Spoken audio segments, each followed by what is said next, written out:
வணக்கம்.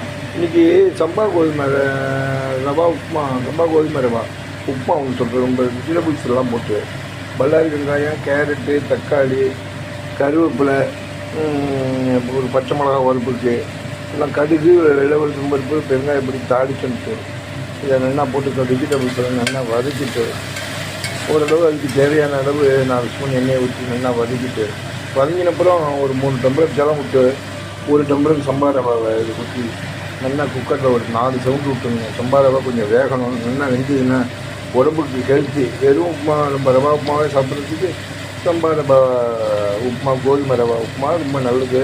கோதுமை உடம்புக்கு ஹெல்த்து. நீங்களும் பண்ணி பாருங்கள். இதெல்லாம் அடிக்கடி போடுற ஒன்று தான், தெரிஞ்ச ஒன்று தான். இதுக்கு தேங்காய் சட்னியோ சாம்பாரோ சைடில் சர்க்கரையாவோ அவளுக்கு பிடிச்ச சட்னி சாப்பிட்டா ரொம்ப டேஸ்டியாக இருக்கும்னு காமிக்கிறேன். டேஸ்டியான சம்பா ரவா உப்புமா ரெடி. சைட் டிஷ்ஷோட சாப்பிட்டா ரொம்ப டேஸ்ட்டாக இருக்கும். தெரிஞ்ச ஒன்று தான்.